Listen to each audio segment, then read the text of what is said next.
Hello, hello, hello. Welcome to the Edge of Comfort podcast, where you get a look into the adventures, perspectives, and discoveries of world travelers while also exploring questions and lessons from life on the road, all to help you navigate your own path. I am your host, Lee Thornquist, and thank you for listening. Now, before we hop into the guest we have on today, I just want to share a quick technical bit. I recently switched hosting providers for the podcast. Now, this should not have any effect for you or how you listen, but you might need to be required to resubscribe. So next time you go to listen, or if you're listening now in iTunes or whatever, just check you're still subscribed. If not, just click the button again and you'll be all good. And not only can you now listen to the podcast on edgeofcomfort.com or Apple Podcasts, but it's now available on other platforms like Stitcher, Google Play, TuneIn, and some more to come in the next few days. But enough about that. Who do we have on the show today? Well, today we are joined by Jason Patrick Irish, who is essentially a professional backpacker. He is a global yes man and a world explorer who creates his own opportunities, which has allowed him to visit 119 countries and counting. After graduation from university in 2009, Jason applied to a few odd jobs all throughout the world. One of these jobs was teaching English in South Korea, which he received an offer from and accepted. So, teaching English in South Korea, which was originally only supposed to be a year, he built up sufficient funds to begin traveling. He departed on his journey and pretty much went until the money ran out, which then brought him back to South Korea to teach some more. Having fallen in love with both teaching and backpacking, he continued this process a few times and has now visited, like I said, 119 countries and counting. This includes every country in Europe but one, the Mount Everest base camp in Nepal. It brought him to live with an Amazonian tribe for a week in a place that we really can't even locate on a map, some small countries you've likely never heard of, and many more exciting places. Now, without spoiling too much of the conversation, some of the other things we discuss include why even travel so much? Where does the desire to travel like this come from? And some of his inspiration for doing this. Some of the troubles he has and other travelers have with relating to friends and family back at home. The experience of reverse culture shock and feeling like a foreigner in both America and South Korea. Why is there no gap year in America? A question I've been pondering for quite some time now. How an act of generosity from some strangers completely transformed his life and likely saved his love for backpacking. And finally, having past perceptions or biases shattered by getting off the couch and experiencing things for yourself, among many other exciting topics. Now, the conversation does mostly focus on his personal experiences and insights, with a few of the typical stock-like questions mixed in throughout and towards the end. So remember to subscribe on whatever platform you're listening to. Please share this with your friends or other travelers who might enjoy. And if you want to access the full show notes and links to some things we reference, these can be found on the blog post at edgeofcomfort.com/EOCP11. That's 1111, the number 11. edgeofcomfort.com/EOCP11. So thank you, Jason, for sharing so much with us. Thank you for listening. I hope you enjoy, and let's go. Good morning. What's all the commotion?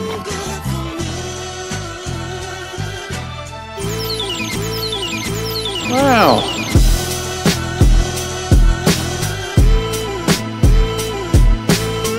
Are banana fish big? Same, but different. If I can't scuba, then what's this all been about?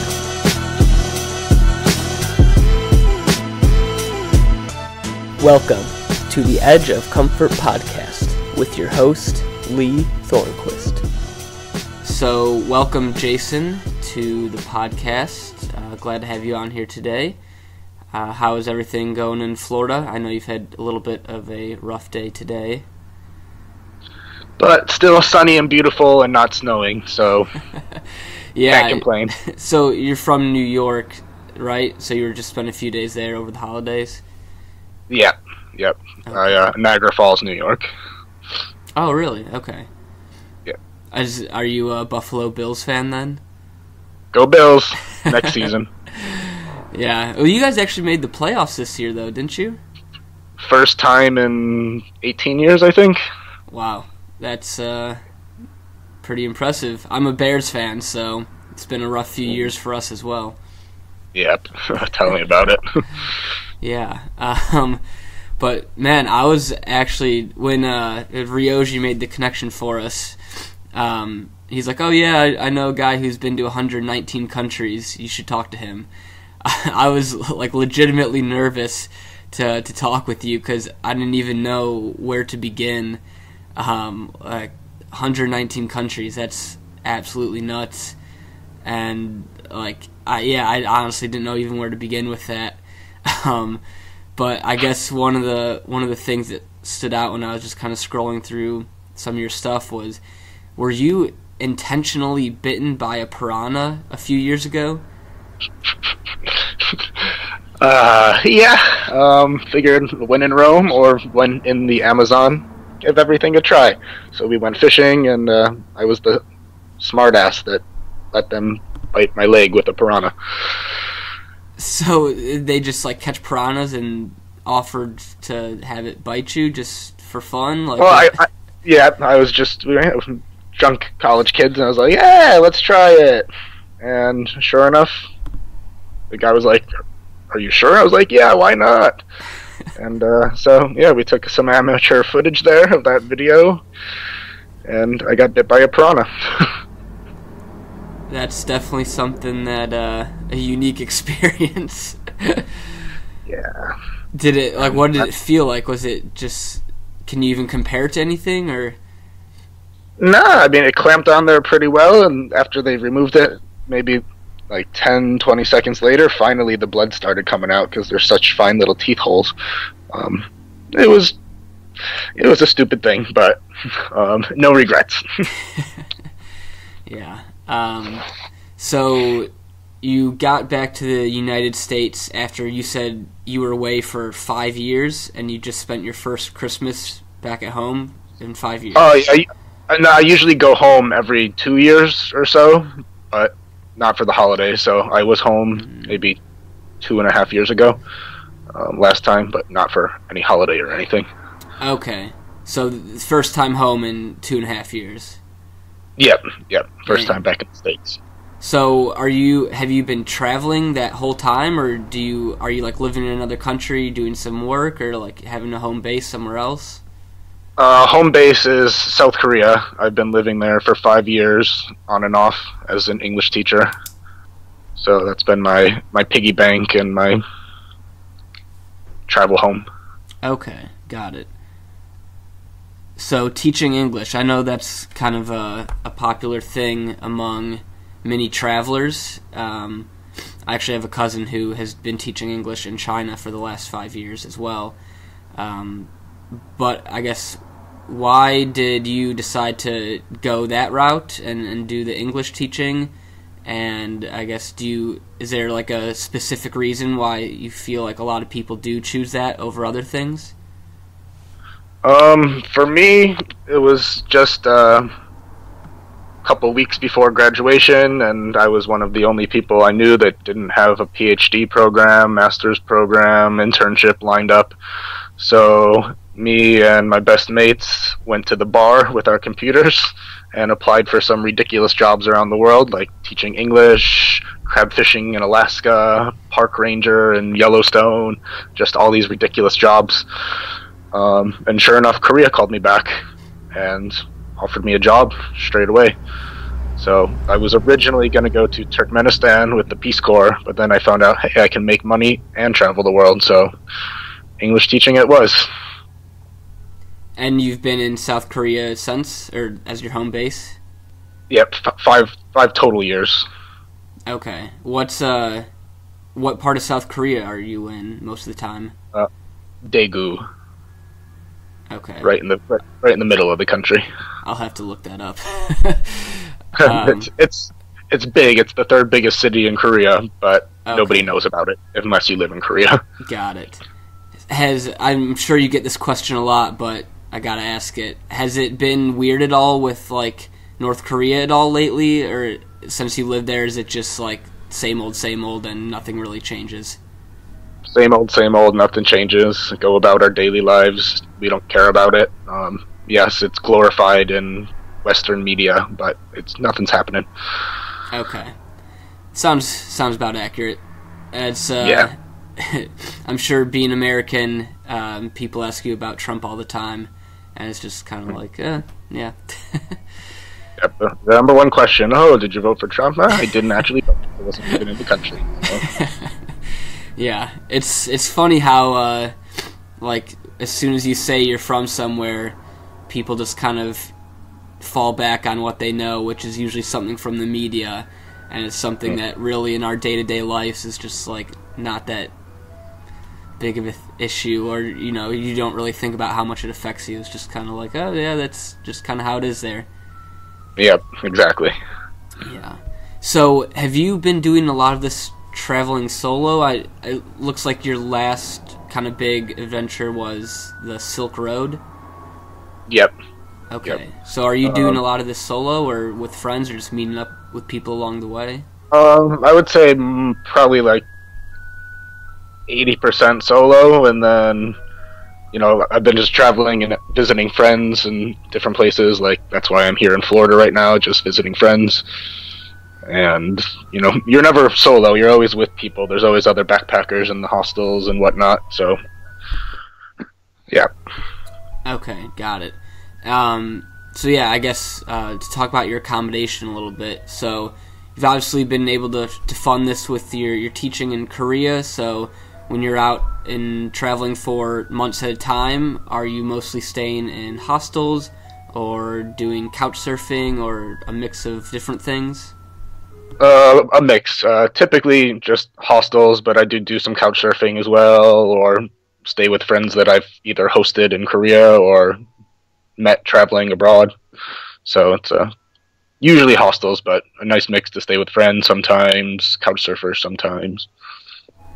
Where is one of the strangest places you've slept for a night? Whether that's like certain type of house or just a totally unique, weird bed. Like, for example, over Christmas, I was in Bali and slept in a treehouse. Anything crazy or kind of weird like that you've stayed in? No, but in Bali earlier this year, I slept with 2 homeless people on the streets. They protected me overnight and slept on the doorsteps of a bank. But was that voluntary, or were you just like drunk and passed out? That was voluntary. I didn't feel like paying for a place for just a couple hours overnight, so I found some nice homeless people, had some beers, and slept on the porch with them. Oh, that's good. Another weird one, I actually was with my friend who I'm staying with now. A couple years ago, we went through Atlanta and did an Airbnb, and it was an emu farm. The guy just gave a warning. He said, "Be careful for Fred. He might attack." I was like, what's a Fred? He just had emus walking around his yard. It was pretty bizarre. That's definitely very bizarre. An emu farm, wow. So have you done all your work in South Korea, or have you done any work in other countries along the way, or like volunteering or a work away type thing? I've volunteered. I lived in Tanzania for a summer, volunteering at an orphanage and teaching at a school there. When I was in Peru, I was on my way to Machu Picchu, but found a little school to volunteer in for a few weeks. India, I was meant to do a trip across all of India, but ended up volunteering and staying there the entire time, working with mentally, physically disabled street kids. So just volunteer work. I've not worked anywhere else. Okay. So what, I guess, what are like some of the main things you've learned from that? I mean, those are such unique volunteering opportunities, and yeah, I guess something that not a lot of people have a chance to do in their lifetime or make the effort to do. I guess what was how did you feel going through that and some of the things you learned? I mean, for example, India, I was in Calcutta, the poorest city in one of the poorest countries, and I got to see the poorest people, the lowest of low, and definitely huge eye-opener about how bad things really can be. So being able to see that and experience that is just unforgettable. There's no other experience like it. What was like the day-to-day life for the people there? The kids I was working with were completely reliant on us for, feeding them, bathing them, everything, because a lot of them had cerebral palsy or other debilitating diseases. So, just taking care of absolutely everything for them. Do they usually have volunteers like most of the year, do you know, or is it just kind of as people come? The place that we went to, I met another English teacher from Japan, from the United States, but teaching in Japan, and they sent us, it was through Mother Teresa's missions, and we were the first foreign volunteers ever to be sent there because it was about a 2-hour commute outside the city to a pretty shady area. So that was an adventure in itself, just being in this really poor neighborhood in the outskirts of Calcutta, seeing the worst of the worst.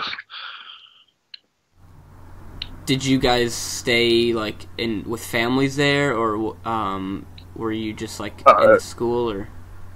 No, we commuted every day back and forth. Those and 2 hours? I just stayed, 2 hours there, wow. 2 hours back. But it was there was nowhere to stay at the facility, so we just stayed at a guest house in the downtown. Okay. Do you usually just try to do those as they come, or do you have any like inner calling to go help out in areas like that? Originally, the first time I ever did it was when I stupidly paid to go volunteer in Tanzania. And I quickly learned that there's no reason anybody should ever pay to volunteer. There's so many people in the world that need help. So when I come across it, and I'll stay and do what I can. But I don't go searching for it, just see what falls into place. Okay. So wait, how did you end up paying for this first one? Why did you have to pay? It was a summer volunteer program, and it was supposed to be, I was younger, and I think it was more comfortable for my parents to know that I have, they're sending their baby to Africa for the summer, to have an organization there to pick me up and take me to the work locations, and just to have everything arranged, because again, I'd never been to Africa, I'd never traveled alone. That was my first big out there alone trip. With the alone trip, you said that's your first big one. Do you remember kind of what you were thinking at the time about doing that extreme of a trip, or just thoughts you were having, and maybe any fears or just general thoughts about life at that time? Yeah, it was a spur of the moment thing. I took out a student loan, called my parents, told them I needed a ride to the airport. They thought it was a joke, and I was like, "Oh no, I'm quite serious, Mom. I'm going to Africa for the summer." She's like, "Oh, okay." And I mean, it was a great way to just dive headfirst into the travel lifestyle, going straight to Kilimanjaro airport and having your baggage lost and nobody there to pick you up, and you have to figure everything out on the spot. And it was an amazing learning experience for sure. do you have any idea like where your desire to do something like that came from, or to just travel so extensively? I don't know. I guess when I was younger, my parents always did their best to try to take us on little family vacations and things. And during university, my second year, I think, I did a study abroad to Costa Rica and Panama, and I was sold. I was like, travel is my life. Okay. And I've never stopped since. Yeah, so you've literally been traveling since graduation of university? Yeah, it was 2009. Oh my gosh. That's quite a long period of time. So it was supposed to be a gap year, but it turned into a gap life. So, as it happens. A gap life. That's a good way to put it. So 119 countries so far, you say more to come. So is your goal to hit every country on the planet, or is it just kind of as they come? You know, do you have any set timeline you're trying to do all these countries before, or is it just kind of, I'd want to see the world, and when I get there, I get there? Yeah, I want to see the world. When I get there, I get there. Like, some places, obviously, you just can't go for safety and whatnot, or visas, and so I'm just trying to, like, for example, I've been to every country in Europe except for Belarus, because I didn't want to pay $450 for a visa. So the only country I haven't been, Belarus. Okay. So are there any countries other than that one that in the next few years you really have no desire to visit? No, I'm interested. I mean, they've changed their visa policy as well, so I'm looking to go there maybe next month. But some countries, yeah, just for me, no country is worth paying that much money. Like, even for example, to go to North Korea, I know a few people that have done those trips, but I'm not really interested to pay $2,000 to their government to see whatever they want you to see, and not even see the country or the people. Yeah. So I think I actually saw something on your Facebook. Did you go to the DMZ a few years back, probably before it was so expensive? Well, the DMZ trips, people do it every day. I mean, I've been there 4 times myself, and that's completely safe and touristic, and I mean, yeah, busloads go every day. Okay. So to actually get into the country, you have to pay that steep visa fee? Yeah, to get into the country, you have to fly via Beijing, and they have 2 security guards with you at all times, making sure you don't talk to anyone or take any photos or do anything inappropriate. And so it's basically like a prison tour. Jeez. From what I've heard and understand. Yeah, can Americans even do that now? Probably not. Yeah, no, they still can. I mean, you pay a lot of money, and you have to go through special visa process through Beijing only. But I have a few friends that have done this just within the last year. Okay, so. Got it. Okay, so back to visiting all the countries. Do you remember like a distinct moment? Maybe it was when you were abroad, but for that first time in Costa Rica, but that you were like, yeah, I want to travel until I see all the countries, or did you just kind of start going and then it just kind of kept going and you're like, yeah, I'm going to keep doing this? Yeah, it was kind of like a run, Forrest, run moment. I was living in Korea, finished my year contract, and then I was going to go back home and start graduate school, but then I thought, well, hell, I'm all the way over here on the other side of the world, I might as well see more of it. And then, well, from there I ran out of money, had to go back to Korea another year, and then decided I wanted to travel more places, and it's just been cyclical. I can't stop. So what is there anything that like keeps you going on a day-to-day basis? Is it like this kind of end goal, or you just have a extreme interest in visiting new places? You know, what's keeping you motivated? it's just knowing that there's endless possibilities out there. Every day is a new experience. You see something new, eat something new, meet someone new, and I don't know. It's always nice to go home and visit with family and friends, but at the same time, don't really have anything to relate with them anymore because they haven't had these experiences and don't understand why I want these experiences.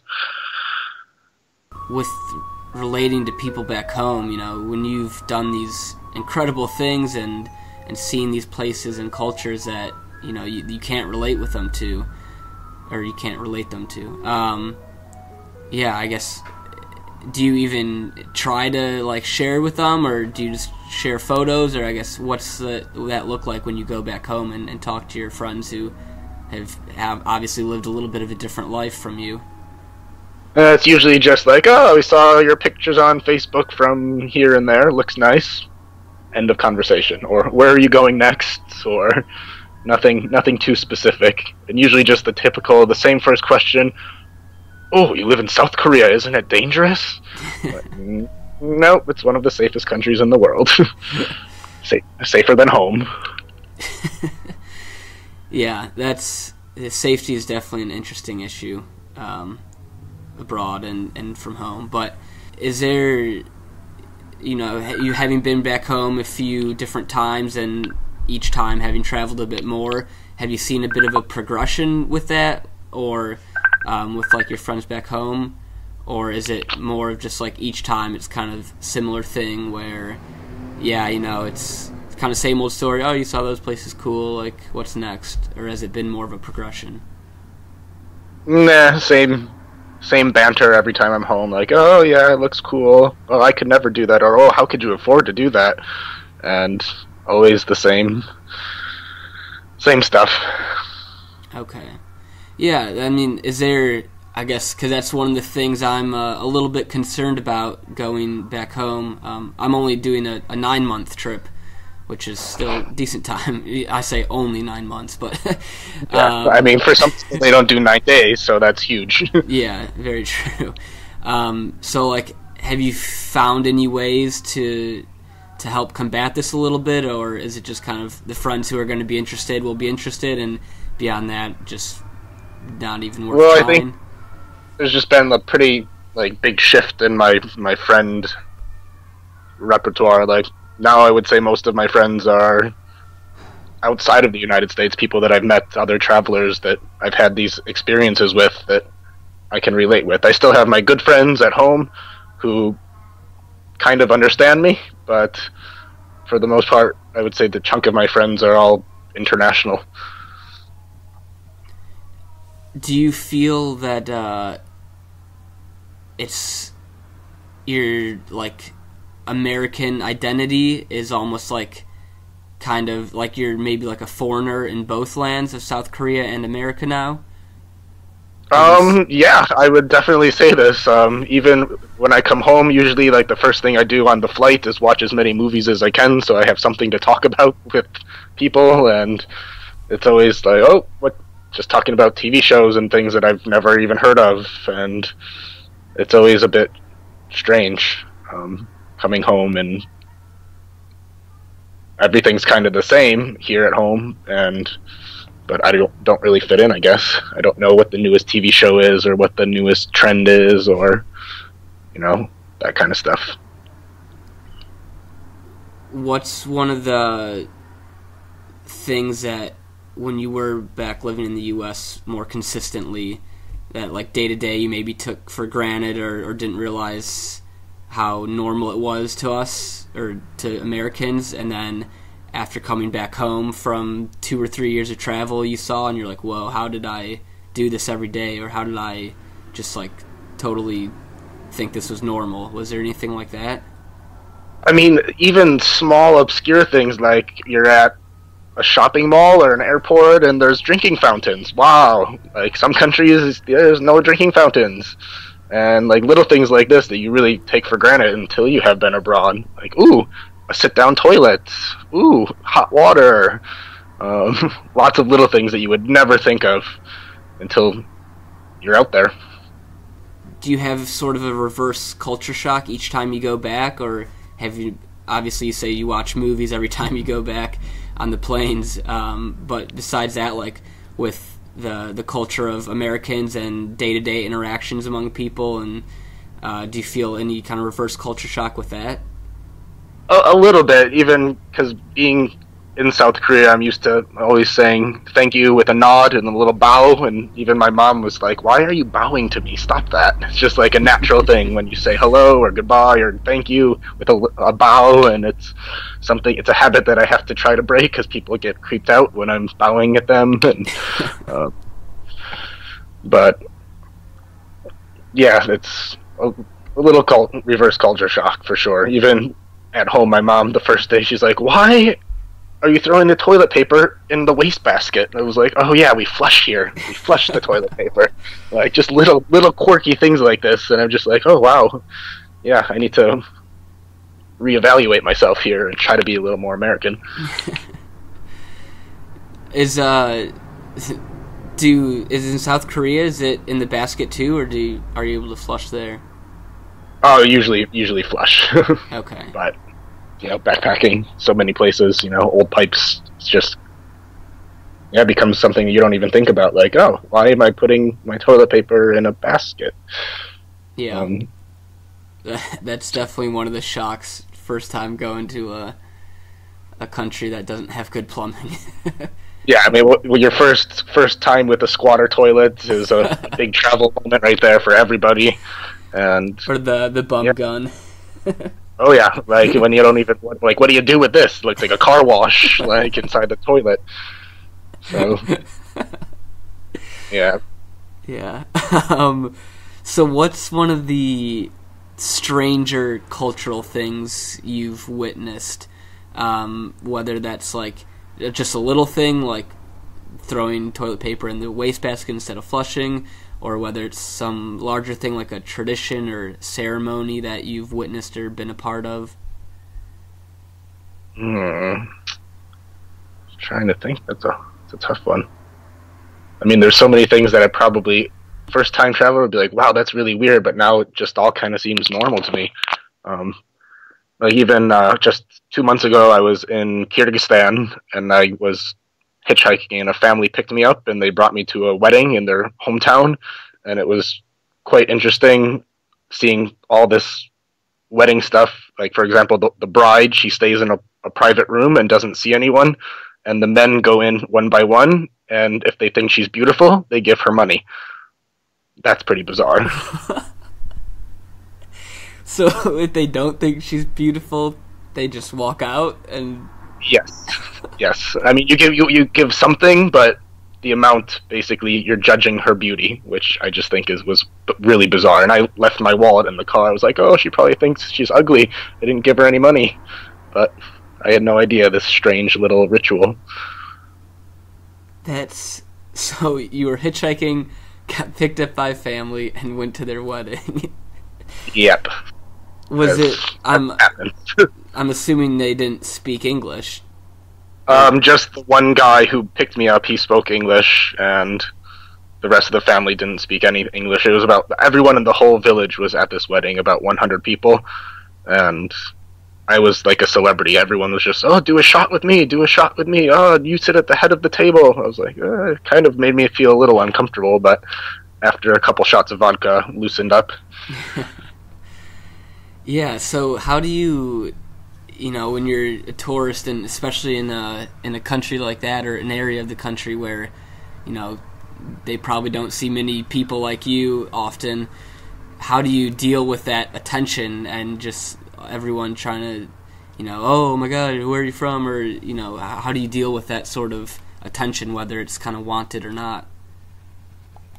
Usually it's wanted, and it's okay. Everyone, like at this wedding, for example, they all wanted to do selfies with me. Don't know what they're going to use those pictures for, but I was like, yeah, I'll take the time. I'll try to be polite. I'll try to follow the customs as best I can and try to make it a learning experience. But the people are always really curious when you're in those remote places. They've probably never seen a foreigner in their life, let alone a homeless white guy from America.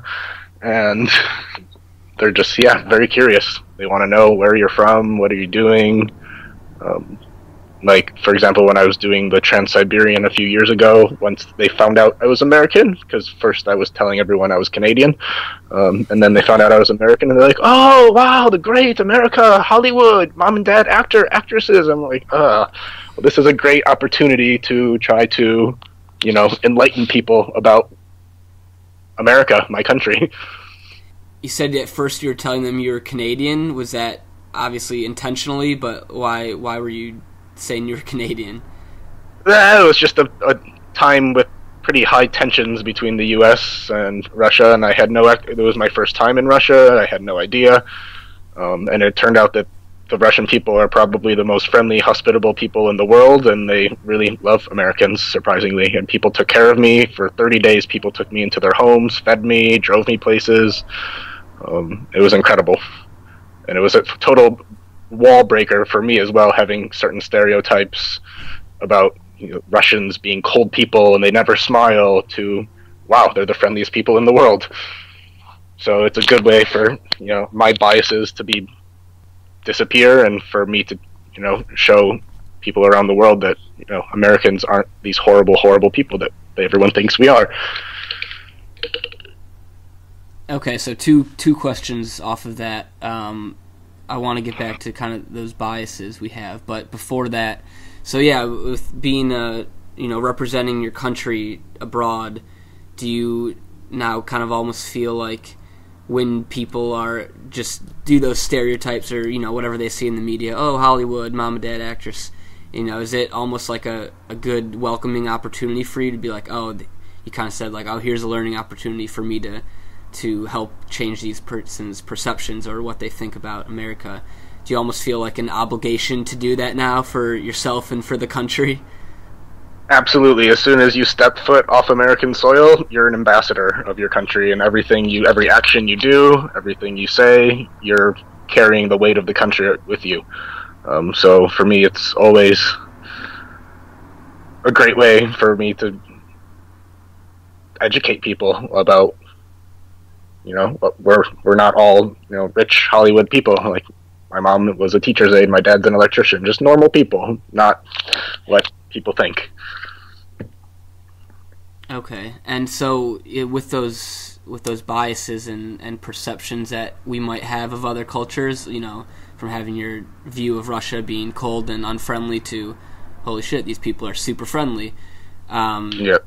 When you're going into other countries now, and you maybe have, whenever you're going somewhere, you have probably some expectations, even though you may try to diminish, or not diminish them, but to remove them to make sure the experience is fresh and new and whatnot. But do you have any like exercises or ways you try to think about when you're visiting a new country? Like, okay, I need to remove any past biases or judgments I might have on these people and just form new opinions how it happens, or do you just now kind of do that naturally from so much traveling?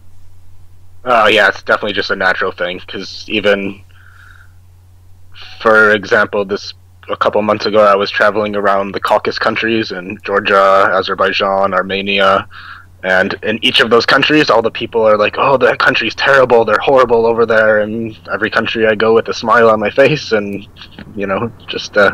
I take people's comments and judgments with I don't take it seriously. I like to make my own opinions.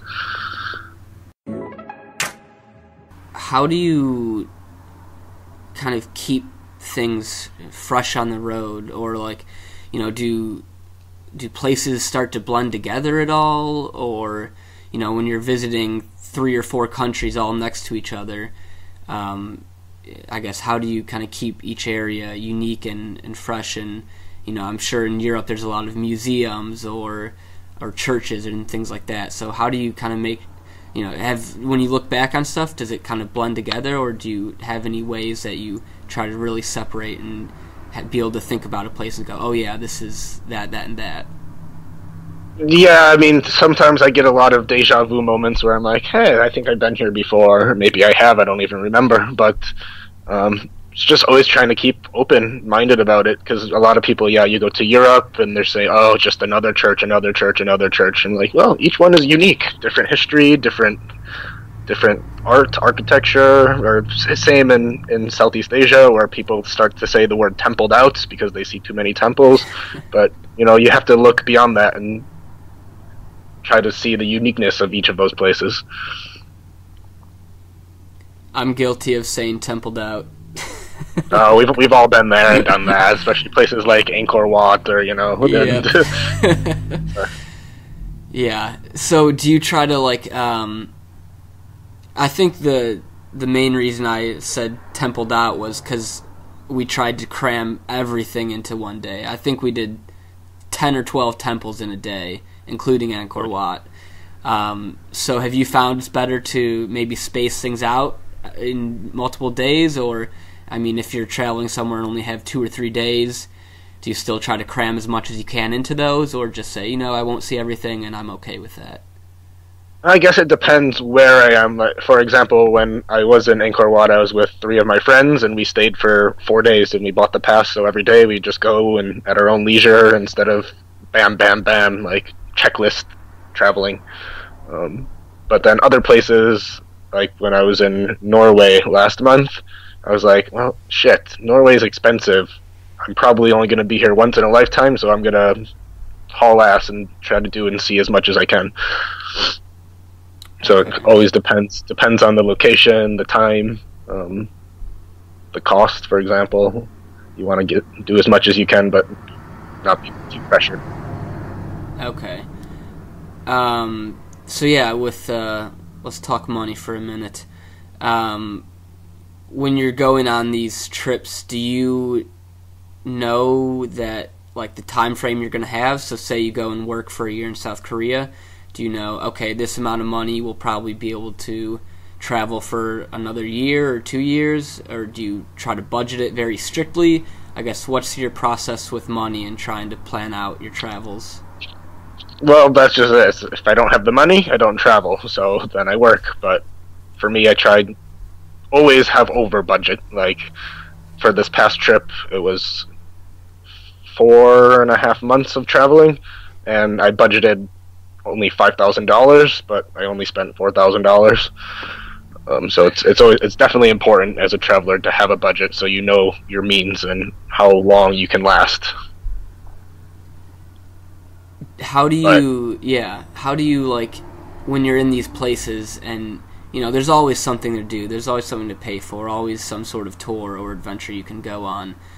So how do you, like, stay true to your budget and say, if I do this, I'm going to run out of money in a month? Or, how do you make sure that you do the things you want to do and still experience an area well enough, but are still able to keep it within means and not feel like you maybe missed out on some things? Well, that's just it. I meet a lot of travelers, and they are very hardcore, thrifty budget people. Like, if they say they're going to spend $20 today, they're going to spend $20. If they see something they want for $1 extra, they're not going to buy it. But for me, I'm always treat yourself, and if I want something, I'll do it. And yeah, there comes times for things like, for example, even just a few days ago, I was in Montreal, and I spent a little too much money on wine the first night. So then the next day I was like, I was going to go to this church, but I'm not going to pay $7 to go inside of a church. Like, $7 is my Subway sub for lunch today. So try to keep a little bit of balance. But okay, so maybe take the budget out of other days and go cheap the next day or something. yeah. I mean, it's sometimes you splurge, sometimes you don't. You might spend zero. If I do Couchsurfing, for example, well, I just saved, $15 on a dormitory somewhere, and it pretty much all balances itself out. You've got the splurge days, the party days. You've got the sit at home and just read a book and do nothing days to save, and works out. Have you found any pretty solid budgeting tips or things with money from maybe some of these other thrifty people that you've been able to implement into your own life and you've seen have helped pretty extensively? Yeah, it's just everything. There's little tricks to do things. Like once you get somewhere, you find that like people will say like, oh, you know that there's this is free on Sunday, or this is, you know, public transportation is cheaper to do this, and yeah, you definitely learn from other people. Especially a lot of times the local people, they'll say like, oh, well, you should go there on Monday because it's 50% off, or, you know, go to this restaurant because it's cheaper, and so you definitely learn from other people. Okay, so ask around as much as possible. Yep, I mean, that's the whole point of staying in hostels, right? To meet other people, share stories and opinions, and get information. Yeah, definitely. Are there any major similarities that you've noticed or come to realize across many different cultures or people or places throughout your travels? People are people. Most are good, some are bad, and especially, I mean, travelers usually are pretty like-minded people and quite easy to get along with. But yeah, it's just people are people. Okay. I guess one of my flaws would probably be that I trust too easy people, and, you know, sometimes get into bad situations because of that. But can you give an example of a time that's gotten you in trouble? well, like in a dormitory, and they have the lockers, but you think, these people are fine, no one's gonna touch my stuff, and then you find some stuff that's missing out of your bag. So, I mean, this just happened a couple months ago, actually. Someone took my headlamp and my pocket knife, and I was like, oh, come on, people, like, you're a traveler, you should know better than to steal. Yeah, that is definitely that kind of blind trust with other travelers in a hostel, like, hey, we're all here, same boat, like, don't touch my shit. And there's especially the food thieves. The food thieves are the worst. You know, your name and checkout date is on there, but people still help themselves. Like, buy your own food. Yeah, so other than the food, is there any parts of other travelers or tourists you see that really kind of grinds your gears, whether that's in a hostel or outside of one? Quite a few things, I would say. First of all, to all the snorers out there, they should have to pay for a private. Nobody wants a snorer in their room. Nobody wants the young 18-year-olds having sex in the bunk bed next to them either. Like, if you're going to be doing things like that, pay for a private room. But, yeah, I mean, usually it's good. It's just, if you can't beat them, join them. If they're drinking, drink with them. But there's some etiquette that some people just don't really think about others. They just think about themselves, and it's their vacation. They can do whatever they want, but it's a dormitory. It's communal living. They gotta sometimes be told, like, hey, that's not okay. Yeah, it's definitely an interesting environment sometimes. Have you found that maybe not one particular, but in certain countries the environment is a little more extreme like that, where people are maybe a little less respectful of others, or I mean, that could also just be dependent on the hostel and I guess how much you're paying, but is there anywhere in particular that comes to mind when you think about, oh man, I just remember being frustrated a lot in that area? Hands down, Australia. Australia was just the 18-year-old backpacker mecca of people partying, drinking 24/7. Impossible to escape. Every hostel, every place was just bags of goon and partying. I thought, I'll join them. I can't beat the 18-year-olds. I'll join them. Is Australia probably one of the largest party places you've been to? For backpacking scene, yeah, it's a 24/7 party. I went down there with the mentality, which is an American-only thing, spring break. Nobody understood. I was like, yeah, it's like spring break. Nobody in the world does spring break or understands what spring break is. But I basically had the whole month mentality, like, I'm here. I'm going to do it like I'm 18 as well, in spring break mode. So you said for travelers, yes. For, I guess, the other category would be locals, or so on the local scene, what country parties the hardest? Ooh, tough one. Wow. I mean, even South Korea is pretty well known for being huge drinking culture. Every business person, everybody, old and young, pretty much gets drunk at least a few times a week, I think.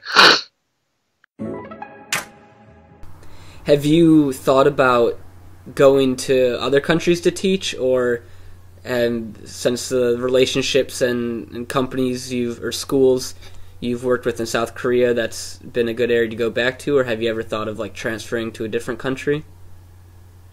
Completely in the process this week of looking for jobs around the world. I'm considering Argentina, Taiwan, Poland, all over the map, just looking for opportunities. Korea's been, if I go back, I go back. I still have my connections there, friends that are going to be there forever. But looking for something, a little bit of change, something new. Are you still looking to teach in these other countries, or just find a different type of job? Teaching is definitely my passion. Never thought I would be a teacher. Definitely not what I studied and went to school for, but found I really, really like it. Okay. So with that change in, you study something at school and then find out, oh, I actually don't want to do that. If you can think back to a few years when you kind of first had that realization, what was that conversation like with other people or with your parents, or were you just like, hey, yeah, this is what I want to do, or? Well, it would have probably been first out of my dad's mouth. Why the hell are you going there to do that? You studied science, you're going to be a doctor, and it took him a few years, and then they came to visit me in South Korea, and they're like, wow, shit, you're doing good for yourself, we're proud. But it was definitely quite a few years of judgment from friends and family, like, why on earth did you study genetics and biochemistry if you went to Korea to teach English? So, did that put any, extra pressure on you, or any doubts into your own head of, like, maybe I shouldn't do this? Or yeah, I was definitely like, this is just going to be a one-year thing, then I'll go back and sort it out. And then, yeah, I saw the world. I was like, wow, I can't imagine myself being in a laboratory for 60 to 80 hours a week when I can have fun teaching with exciting little kids, and there was pretty much no turning back at that point. Is there any specific reason why you think more people don't do something like you've done? Fear of not knowing what's out there. So many people always ask me, like, oh, how could you do that? Like, wasn't it scary or dangerous, or don't you feel alone? And I'm like, nope, not at all. You just got to step in and go with the flow. I mean, it is a big sacrifice. You sacrifice lots of things. Like, you miss out on weddings and births and deaths and time with family and friends, but at the end of the day, your bonds actually grow, I think, even more, being that far away. Do you have any other friends from back home who, from like college days, or other people who've done something this long as well, and it's easier to relate to about, or are most of your other traveling friends people you've met in Korea and just along the way? People I've met along the way. I can't really think of any of my friends who have traveled this extensively or lived abroad, other than a couple that went to study in London or something for a few months, or nobody from high school or university that has done what I've done that I'm aware of. Okay. So when people do tell you, or they say to you, like, oh, how do you do that? That must be so scary. How are you alone that much? Do you try to kind of educate them on, hey, actually what you're saying isn't really true? Or do you just kind of like realize maybe they're just saying this as other excuses, or I guess do you try to kind of educate them on that as well? Yeah, for sure. Because a lot of people do. I mean, some of my friends or people that make comments like, "Oh, why the hell would you ever want to go there?" And usually I have to be like, "All right, time out. These people need some education here."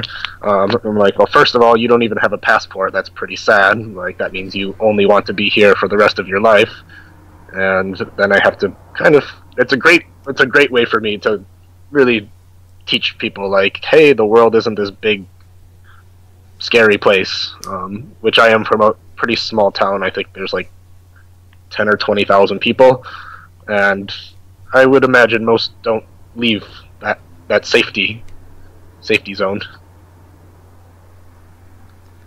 Other than just missing out on some things from back home, like weddings or births and things like that, is there any other major con you can think of when kind of living a lifestyle like this? No. Other than the people always, friends and stuff, they always say like, "Oh, I wish I could do what you're doing." And sometimes in my mind I'm like, well, I kind of wish I had a home and a car and a family, but then I think like, no, I don't really want that at all. Okay. Yeah, it's like one of those things where you kind of want what you don't have, but just because you don't have it, like, do you really want it? I don't know. Or is it just something that we've been told we should want? Or yeah, especially being from America, where it's pretty cut and paste. Like, you go to graduate high school, you go to university. Graduate university, you get your job. Get your job, you get your house. And it's just very, very structured. Whereas, like, I'm always super jealous of people from Europe, because most of them get that gap year between high school and university, where they go, they explore, they find out what they're interested in, instead of jumping right into a 4-year degree if they don't even know what they like. Yeah, that's been one of the biggest surprises I think I've realized too, is how Americans, we don't do that, and the rest of the world, they always have this gap year. Like, so many of the travelers I meet, they're like, "Oh yeah, I'm on a gap year," or "I'm in between high school or college," or "just finished college," and it's much more accepted there, and you don't have to be called kind of crazy or "what are they doing," or just like, "Oh yeah, they're doing some traveling." It's much more of a normal thing, whether that's good or bad. Obviously, I think we'd both agree that's good, but two questions. If you were living in America and you had a child there, say they're going into college, would you try to push them towards deferring for a year and doing a gap year despite America's tendency to not do that? I mean, if they're really adamant about something, like they really, really, really want to be a teacher or something, or a doctor, okay, no problem. But I would definitely encourage at least a little bit of, or at least to do a study abroad for the first semester. If you don't jump right into a gap year, at least try something, go somewhere, see something outside of America and your comfort. Okay. Okay, and then second, related to that, is how would we even go about maybe trying to make a cultural shift among Americans to realize maybe a gap year is a good thing, and it's okay to put your career on hold for a year, or school on hold, or something like that? You know, is that even something you foresee being able to happen in America, or is it just start with something else? I can't see the mold being broken. It's just, that's the way society is. I mean, unless tuition gets even more expensive, and maybe some kids will realize, wow, I'm not going to pay for something I don't know if I want. And I mean, I don't see a change in the foreseeable future, but hopefully in time, at least some people will start to be more adventurous, open-minded, try to break the mold. Yeah, definitely agree. I think it's an important thing to do in life, whether for a year or a month, but Yeah, just getting outside of your normal life definitely helps. Yeah, even in my own family, I usually send postcards out to my cousins and whatnot, and all my younger cousins always are like, "Oh, I want to do what Jason does when I grow up," or "I want to go." And a lot of them are like my one cousin. He's going to the Galapagos next week, and he's only 16, and a lot of just I think. I don't know if I inspired, but I send postcards from all around the world, and they see that, and I think it's kind of cool. How have your some of your interests throughout the years either grown or changed due to traveling and your lifestyle? The big one I would say, which was just this past weekend when I finally got to watch the Bills in the playoffs, but kind of lose interest in sports because you can never watch them on time. Like living in Korea, it's a 13-hour time difference. So if I want to be a hardcore fan, I'm going to have to be awake at strange hours. So it's just kind of something that you just lose. Have you picked up, are there any sports in Korea? I mean, is there like any other sports that you've picked up watching because of the time difference there? Baseball, actually. I used to hate baseball, but now going to a game there, I love it. All right. What's Korea's? How many baseball teams do they have? Are they part of a Korean league or Japanese league or? There's a Korean league. Almost every city has their own team. Like we're the Samsung Lions in my town, and every major city has their own team. So it's pretty competitive. Oh, sweet. I did not know that it was that was a big thing there. Yeah, it's huge. Really huge. Okay. And so same question, kind of, but with habits. Have you noticed any habits that you've either have magnified because of traveling or changed maybe that you've picked up from other cultures or things that you've implemented into your life on a day-to-day basis? Definitely patience. When you're traveling, you gotta just go with the unexpected, and you might be going to take a flight and it might be delayed for 36 hours, like I had just a few days ago. 36-hour delay. Yeah, they put us up in a hotel, which was great. There was a mini bar in the fridge, great, super. But I think a lot of people get nervous with that because they like so scheduled and structured, where you just got to be like, okay, well, 36 hours, I'll figure out something to do. I'll read a book. I'll go walk somewhere, do something. And you just got to be definitely more patient and a lot more flexible, for sure. Yeah, no better teacher for that than a 36-hour delay or something that extreme. Or your bus breaks down, or anything can happen, and you just got to roll with the punches. Yeah. Like, what's been one of the bigger challenges you've felt with whether teaching abroad and making money to travel or just on the road, maybe in the past few years? What's one of the biggest challenges you've faced? I'm sure, obviously, being away from family and friends is one, so maybe other than that. I would probably say the most annoying and difficult challenge is all the bureaucracy of visas and international paperwork and such. Even simple things like using an ATM and getting a fine or a fee every single time. It's just like, why did they make it so difficult? Or like, this visa, I have $150, why won't they just give it to me? But they're making me wait for 2 weeks. It's that's the main annoyance. Okay. Is it what country has been one of the hardest to get into? Because I've only been in Asia so far, and with the U.S. passport, other than China, they're all either free or very cheap to get into. So what have been some of the more difficult countries to get entry into or a visa approved? A lot of countries now are swinging towards e-visas, which is great. Like, I got my e-visa this year for Tajikistan and Azerbaijan. They've been making it, you just pay, wait 15 minutes, and you've got your visa. But a difficult one was definitely the worst was Uzbekistan. I had to do some negotiations and some, yeah, it's just really, really shady.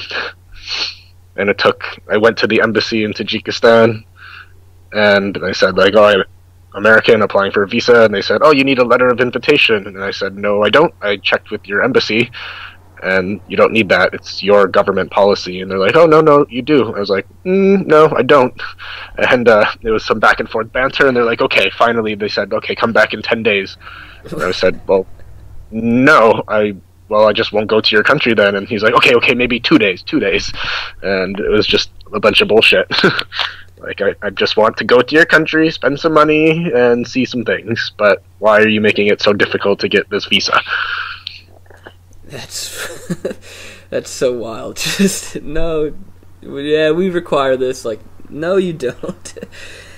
Then they asked, they're like, oh, well, who did you speak to? And I lied. I didn't speak to anyone, but I was like, oh, I called the Uzbek embassy in Washington, D.C. and South Korea. And the guy was just like, oh okay. No argument. Is there, have you had any other kind of, like, horror stories with like, getting into countries, or just, like, dealing with, officials or policemen or anything like that, where it's just, the cards are stacked against you and not sure how to get out of it? Yeah, even ones, especially in some of these, I guess you wouldn't even call them countries, but there's a little renegade country between Moldova and Ukraine called Transnistria. Probably nobody in the world has heard of this place unless you've been in that region. And you're only allowed to enter, at least back then, this was about 4 years ago, you were allowed to enter the country on a 10-hour visa. And it was supposed to be free, and all the blogs and everything I read in advance said that they're going to ask for bribes at the border. And sure enough, the guy was like, you have a gift for me? I was like, no gift for you today, buddy. And he made me sit in the room and was waiting for his gift. And my bus left without me. It was the only bus that hour, and I just sat there for an hour. I was like, I'm not giving you anything. Like, we can sit here all day. You're getting nothing from me. And eventually he was just like, okay, go. But I was like, yeah, you're not getting any bribe money. Oh my gosh. Do you have a gift for me? That's insane. Yeah, not like a, hey, give me money and we'll let you go. Just asking for a gift. Like, no, I didn't. I'm not Santa Claus. I'm not bringing gifts for you. Is corruption much more the norm in other places around the world, like every other country? Or, I mean, obviously, U.S. and I'm sure South Korea and very established world economic countries don't have too much corruption in the tourist industry like that. But outside of those major countries, is it pretty typical to have to pay people off or just little bribes like that? It all depends, and that's why it's important to do your research before you go to places. But there's quite a fair deal of that shady police bribe things happening around Latin America, East Africa, Eastern Europe, and it's a lot more visible. They don't even try to hide it. They just be straight to your face, say, give me money, or give me a gift. Yeah. Is it, sorry, go ahead.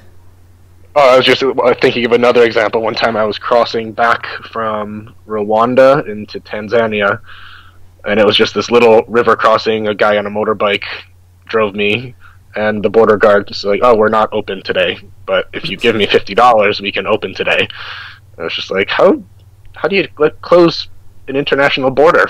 Like, I don't understand how that's even a thing. But yeah, I ended up having to pay him $50, or I would have been stuck in the Serengeti for the night. Oh my gosh. I think I saw that on your Facebook. Were you in Myanmar or Burma in like 2010? No, it would have been just 3 years ago. It would have been 2014, I think. Okay.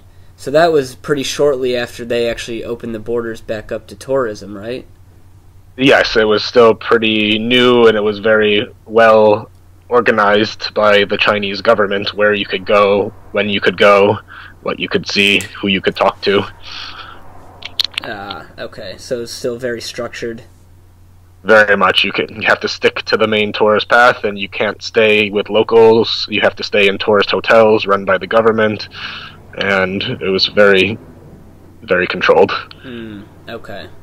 I think that's changed a little bit today. Or maybe... So you had to apply through the China government, or I guess why did you go?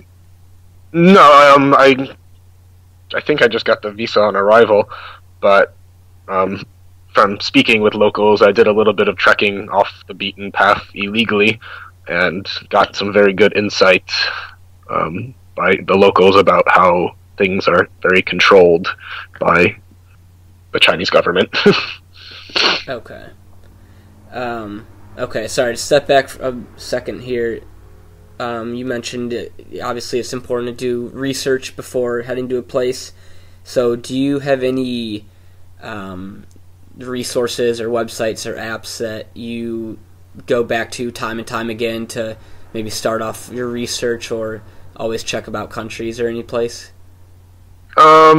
Yeah, I've usually, like, the first thing, like anybody, when you need to find something, you go and ask Wikipedia. So I use, always check first on Wikivoyage and Wikitravel, just to get an idea of what's going on in a place, or what to see, or what to do, what to eat, or is it safe, not safe.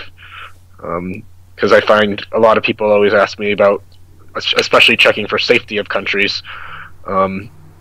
They look at the U.S. State Department website, and there is a whole lot of countries listed on there, and I've been to a lot of them, and they are completely 100% safe. So I don't trust those sites, for example. Okay. And then beyond just research, do you have any other sort of apps or websites or other resources that you use for traveling, or just kind of life on the road, that you think are an absolute must-have? Not really. I think the best thing is just to go and figure it out and ask people. And I see so many people, especially around Europe, South America, they all carry around that Lonely Planet book like it's a Bible. And you can tell where the tourists are going because everyone's following this same book, and it, that's cool and nice, but everyone's doing the same thing, staying in the same places, not getting off the path. So for me, it's just, just look online, try to find things that are different, ask people, like, what's something special, where to go, what to see that's not on the tourist path. Yeah. Why? Because I agree that it's kind of important to try to get off the path a little bit. But why are some of the reasons that you like to get off the path, or you think it's important to maybe not try to do every little touristy thing and kind of explore some less known areas?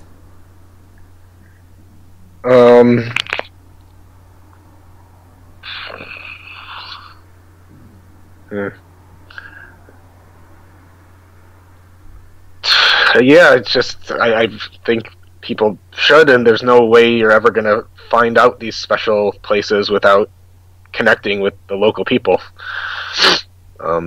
So you just got to be open-minded and go with it. Maybe it's not amazing, maybe they just think it's something amazing, but it's still unique because they care about it and they're proud of the certain things that you would never know about. Even searching online, you can't find some of these places and things. Yeah. Have you seen like a major change in maybe the tourist industry or traveling as a whole since you started? Maybe whether due to technology and online resources like Lonely Planet or TripAdvisor and stuff like that. Have you seen like a big change in that? Kind of, yeah. For me, TripAdvisor, sorry TripAdvisor, but I think is laughable because literally everything is on TripAdvisor. Like, this bathroom is on TripAdvisor. This sidewalk is on TripAdvisor. Everything's on TripAdvisor. So I don't trust that stuff too much.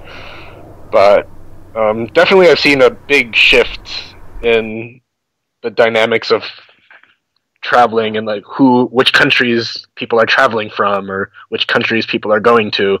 It's definitely changed. Even being in South Korea, my first year or two there, I didn't meet many people that ever left South Korea or would even dream of leaving it, and now I'm meeting Korean backpackers all over the place. So you can see a big shift even at that small scale. Have you ever been to a place and then returned a few years later and found it very different or like the exact same? Other than South Korea, or I guess South Korea too, since that you've already said that changed a little bit throughout your years. Yeah, but some places, like, I think a really prime example would be in Bogota, Colombia. The first time I went there, I was just like, wow, this place is dynamic, but not very developed. And then I went back 3 or 4 years later, and they had built a metro and more skyscrapers, and just a couple years it went from just another capital city to being a little more cosmopolitan and organized. And I went a couple of years after that as well, and even more and more. And it's interesting to see these places, how they develop and change. Have you noticed anywhere like that's caught a huge tourist boom that you think maybe has negatively affected it?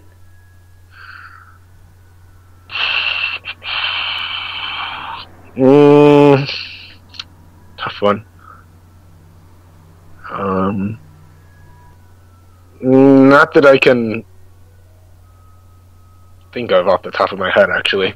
I mean, tourism typically is always a good thing. Even sometimes places get ruined and beaches disappear, or the culture kind of disappears. I think for me, maybe one of the major ones might be Thailand. I feel like Thailand is just too geared towards tourists, where it's actually my least favorite country in Southeast Asia because it's just too much tourism. Everything is tourist things, and it doesn't feel as authentic. Yeah, understandable. I just spent a few weeks there, and yeah, some of those islands there are just insane for tourists. Yeah. I mean, I've been to Thailand maybe 12 times, and it's good. It's great. I mean, but I think a lot of people, it's a safe country as well. Like, they can go and have this exotic vacation and still feel pretty comfortable because there's so many Western amenities and fancy hotels and restaurants and everything. Yeah. So you've been to Thailand 12 times. That's crazy. Is there, like, do you go back for a specific activity?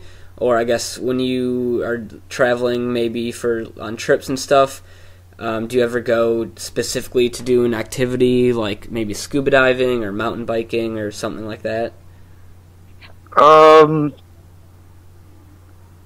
Yeah, like I went down to the Philippines for a month just basically to do scuba diving. So I spent a month. I got my rescue license there and just dove around. Or, for example, for my birthday this year, I wanted to do some real hiking, so I flew to Nepal and hiked Everest.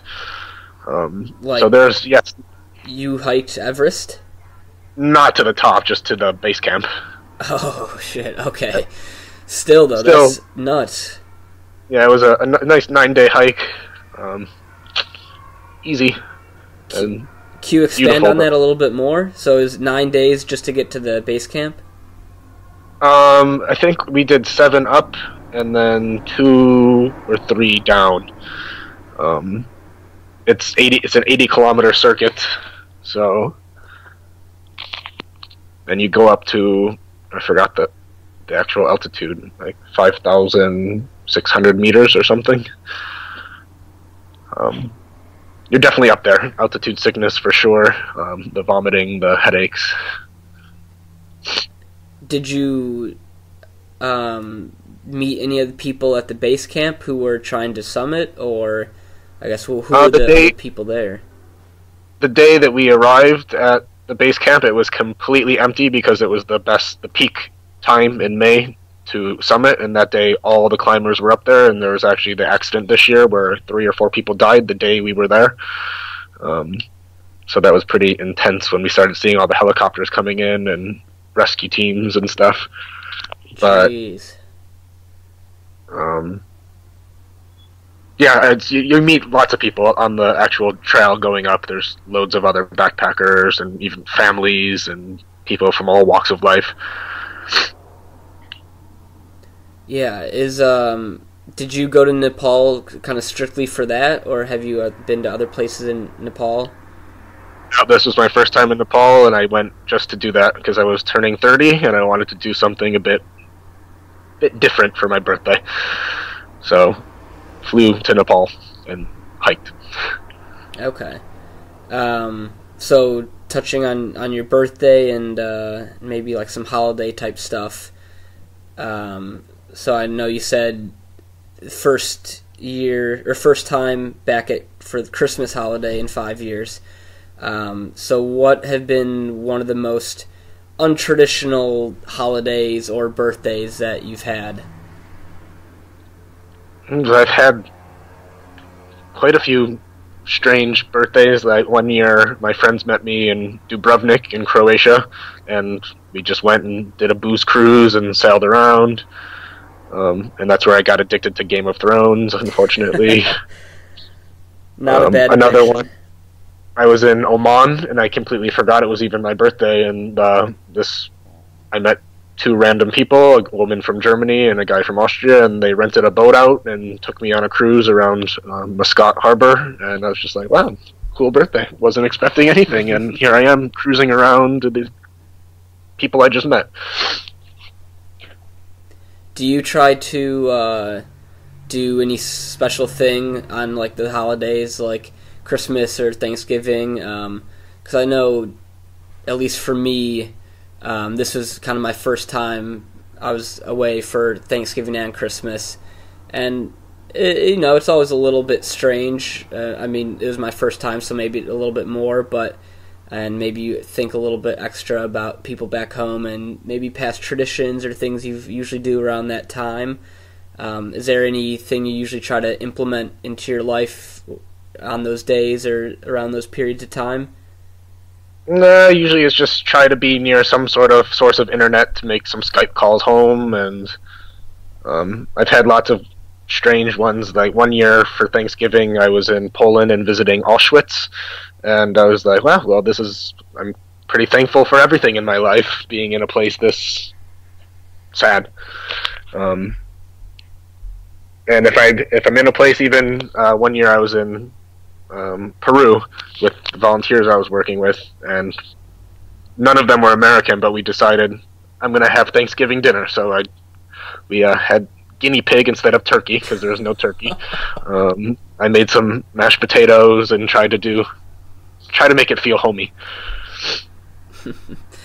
Some guinea pig instead of turkey. Yeah, gets the job done, I'm sure. Is that good? I mean, I used to have a guinea pig as a pet, so is it good to eat? It was pretty disgusting. Even the dog that was living there with us wouldn't eat the guinea pig. We bought it in the market. It came out of, like, pre-roasted, out of a garbage bag.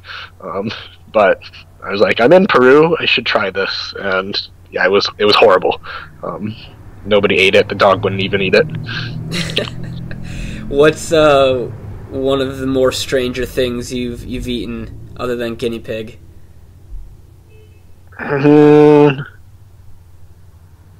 don't know what people ask me this question all the time. Like, what constitutes as being strange? I guess most unique or different from American culture. Like in Cambodia, I remember there was like just street foods of fried tarantulas and beetles and bugs, which from America is really, really strange. Or like guinea pig or dog, those are all things that you would never have in the U.S. So I guess compared to the U.S., strange. Yeah, I mean, you just nailed a lot of them. Yeah, walking in a market in Laos or Cambodia and having all your insects fried up, which are delicious, like fried up with some salt. They're like potato chips, but they're grasshoppers. Or even some of the taboo things in Korea. Like, I think a lot of people still think like, oh, Koreans eat dog. Well, there is dog restaurants, but it's only for foreigners that want to try dog. Like, local people don't eat this. It's just a taboo food. Okay. Did you end up trying dog? Yep, twice. Once by accident and once purposely. How did it happen by accident?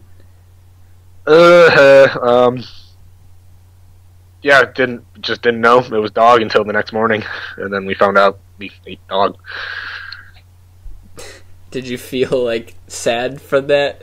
I was a little, yeah, I was like, like, if I would have known, maybe it wouldn't have been that big of a deal, but then you feel guilty, like, oh, man, I didn't know I was eating a dog.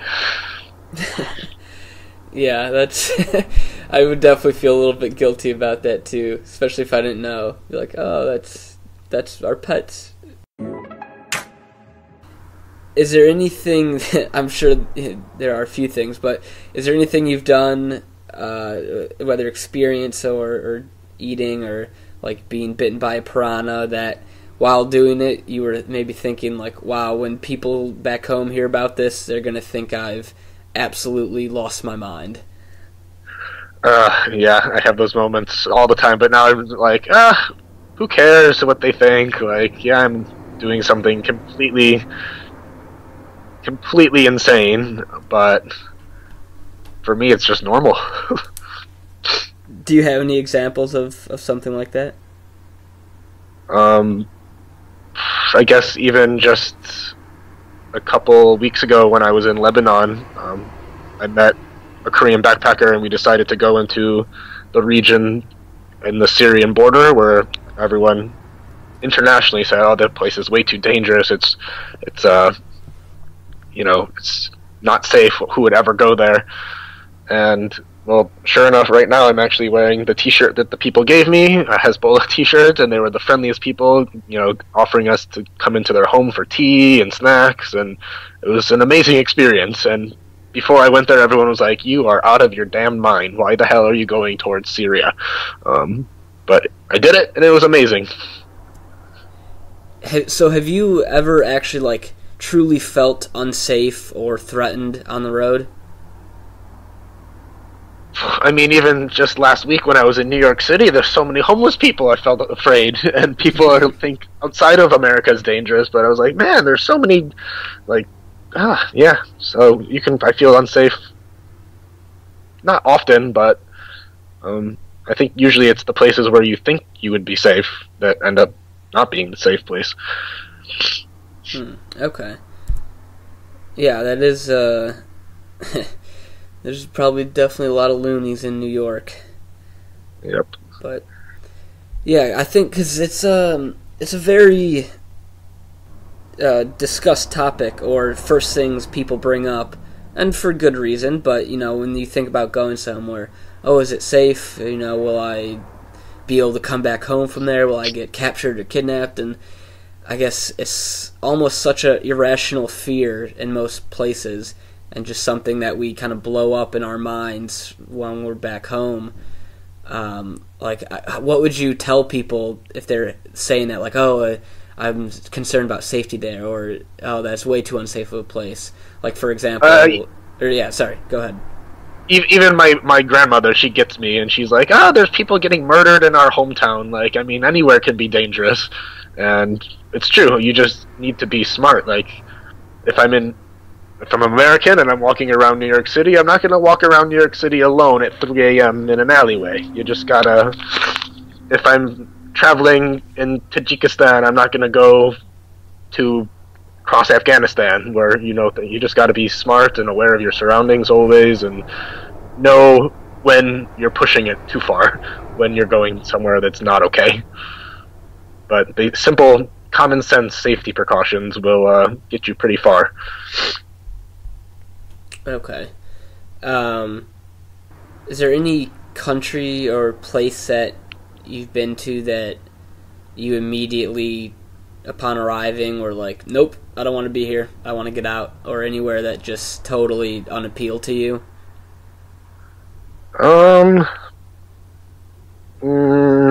No, not that I can think of. Nowhere was that bad. I mean, probably one of the worst I ever had actually was coming back to the United States and getting grilled by immigration and like why visiting my family, but they just didn't understand like how someone could leave the country for 2.5 years. And I felt like, wow, welcome to America. I've been in an interrogation room for 3 hours being drilled with questions, and it's not the most welcoming experience. Yeah. Is it, you maybe get this question a little bit too, but so last time you were home before now was 2.5 years ago, and now getting back home and being in the States, have you seen any drastic or kind of different changes since like Trump has been elected? And obviously in the last 2 years for America, living there has been an interesting time politically, at least, and it's blown up every day by people who think it's gonna end and whatnot. But I guess, have you seen any really true changes since coming back this time? Honestly, no. It seems like everything's the same. Like, you're walking down the streets, nothing's changed. It's much easier, though, to get into an argument at a bar, for sure. Trying to educate people, or educate yourself, because I don't really know what the hell's going on in America. I don't follow politics that closely. So it's a good chance for me to learn what's going on. But nothing visually. It doesn't feel any different. It's just basically a family, friends conversation piece. Okay. Did you like have an interest in that stuff before leaving, and like did you try to keep up with American culture still while away, or is it just something that you don't really think about? You know, you'll hear about the big things from friends or media, and just kind of when you get back you'll hear about stuff. Or did you ever try to really keep up with things, or you're just kind of not interested in that? I mean, if it's something big, I'm going to know about it. Like, it's going to be in the news. I read the news every day. But as far as cultural things, like, yeah, I don't know who the latest singer is, or who is Dancing with the Stars, or any of that garbage. I don't know what Dancing with the Stars either. I don't think that's... But yeah, I get what you're saying. And these are the things that people really care about, and they're really passionate about in America. I'm like, oh, Jesus, there's so many bigger problems than who's got thrown off the Bachelorette or something like that.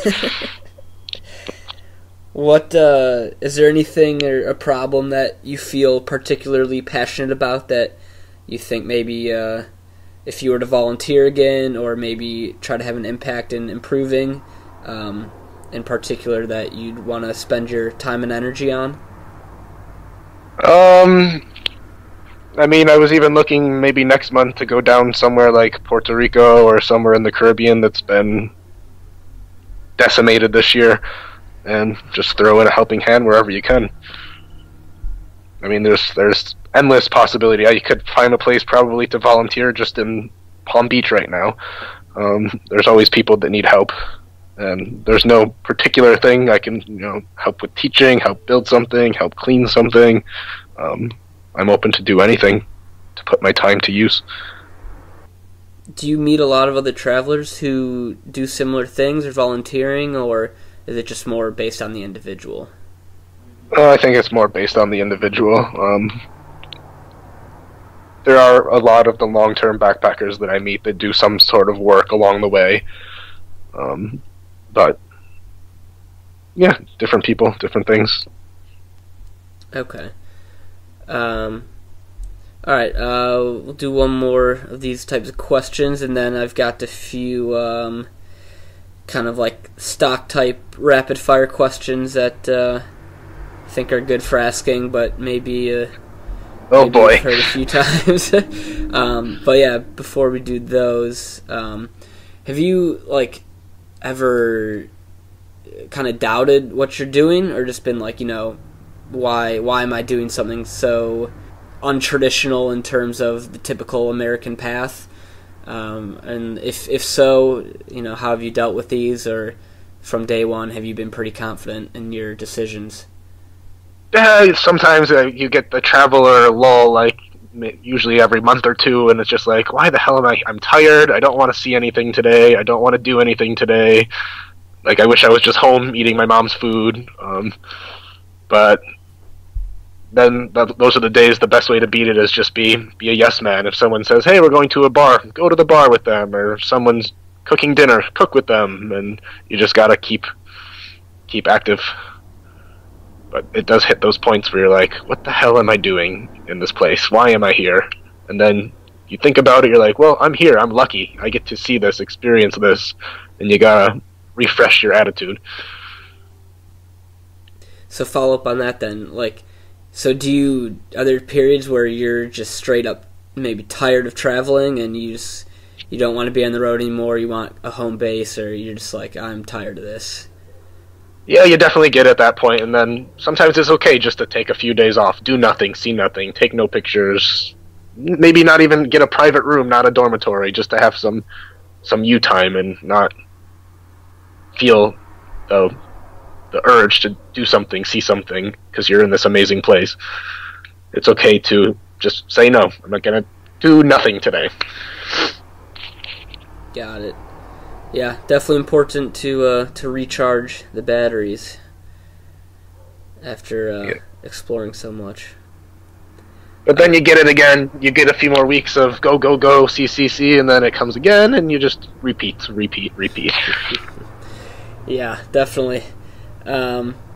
Okay, so we'll get into a few of these stock rapid-fire type questions.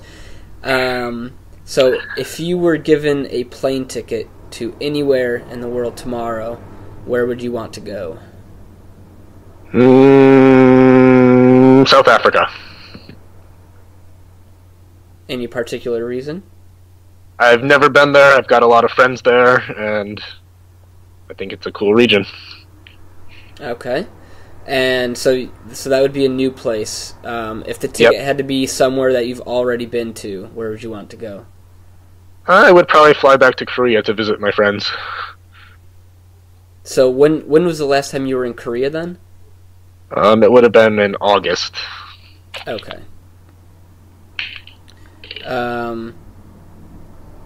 So similarly, if you were forced to move somewhere other than the U.S., then you had to stay for at least a year, what country would you choose? Oh man, any of them. Maybe Italy or Argentina. Anywhere would be good. Okay, what are flexible. 3 top choices? All right, Argentina, Taiwan, Spain. All right. Yeah, so you did mention in our initial chat about Taiwan that you'd want to move here since I'm here currently. What about the country do you like? Where have you traveled to here? Hands down for the food. I mean, the Shilin night market is just a food junkie's paradise. Is that in Taipei? Yeah. And I really like Taipei. It's just a really dynamic city. There's always something happening, like street performers or festivals and just food and drink, and it's a cheap, beautiful city. And lots of things, little day trips outside of the city, and I really had a good time hiking through Taroko Gorge on the east coast. I just really like the country. The people are so friendly, and the food's amazing, and it's just lively, vibrant. I haven't been up to Taipei yet. I'm on the southern east coast, just doing a workaway thing. But yeah, it seems really cool so far. Get up to Taipei, go to the Shilin night market with an empty stomach. Shilin night market? Yeah. How do you spell that? Shilin, I think. Shilin. Okay. Cool. I gotta check that out then. Yeah, amazing food. Is it just food from all over, or I know because the Mandarin influence or Chinese influence in Taiwan is heavy in terms of language and some food and stuff. Is there like unique Taiwanese food? Yeah, I mean, there's everything from all around Asia. You can see like some Filipino influence, Japanese, Chinese, Korean, Vietnamese. You can find anything you want. Always fresh, and I mean, you've got your typical things like your stinky tofu and that kind of stuff. And I mean, everything is just delicious. Braised pig knuckles. I would recommend the python soup. That's good. Python soup. Yeah, you get a little python soup, and they give you 5 shot glasses with different things like the python blood, the python urine, the python... I don't even want to know what the other 3 liquids are, but it was a pretty unique experience. You get the python soup, and you do these 5 shots that are supposed to be healthy. Do you have any pictures of those? Yeah, I definitely have some pictures on my Taiwan album. Okay, I'll look for those and link them in the show notes, because that sounds insane. Yeah, I mean, it's an endless opportunity to eat things there. Okay. Just kind of random. Do you know any other languages? My Spanish is pretty good. I studied Spanish for 7 years and traveled a lot in Latin America. My Korean, passable for basic things. I've been studying Russian the last 2 years. And I guess that would be... Oh, and I can do some Swahili. I learned Swahili while I was living there. And it's always fun to practice with friends. Okay. So, sounds like you know a few, at least enough to get by. Yeah, my English and my Spanish are good enough to, live anywhere. And Korean, Swahili, and Russian, I'm still working on them. I like studying languages. Okay. Do you use any specific like resources? I know Duolingo is popular nowadays for studying or learning language. Do you use anything like that? No, I don't have any proper apps. On my phone I have a dictionary in each of the languages, and if I'm trying to figure something out, I'll just look it up, and I always have a notebook, so I write down new words that I hear or phrases that I learn, especially while traveling. Like, my Russian got quite better when I was in Kazakhstan, Tajikistan, it was all the Russian-speaking countries. And it's just, you learn some things every day, and I write them in my notebook and try to use them. What's been the hardest language for you to learn some of the words for?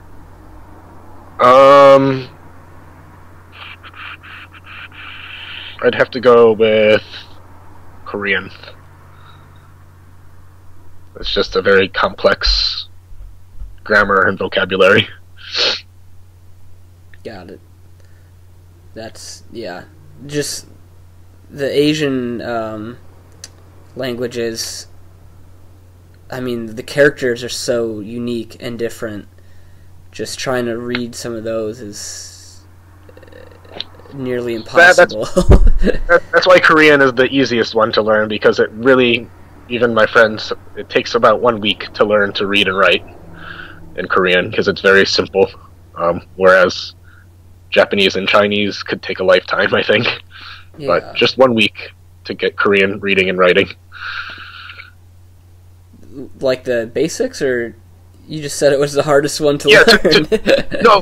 To read the symbols, because it's not to learn Hangul, the Korean alphabet. It's very easy to learn the alphabet and how to read and make the symbols.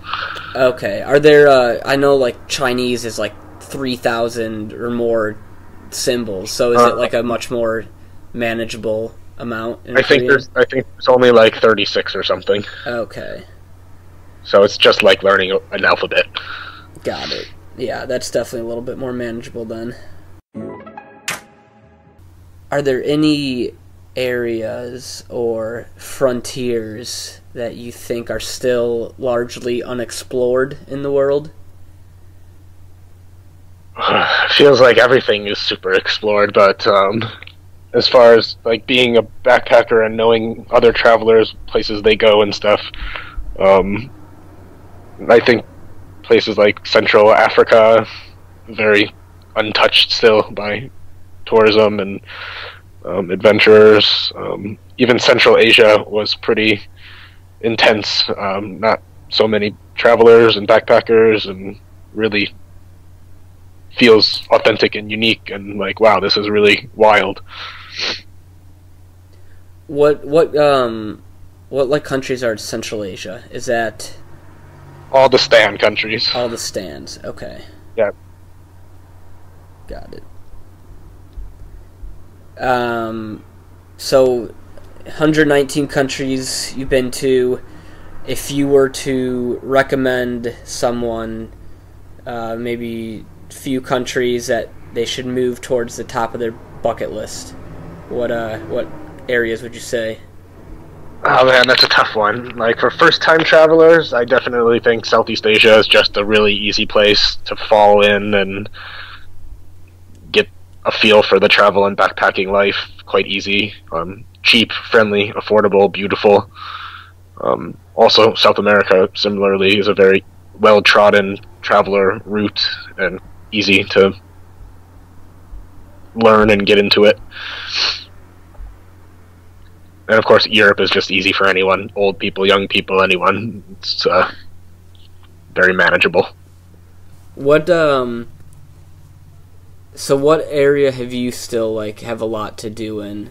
Sounds like you've done Asia pretty well, and Central Asia and Europe.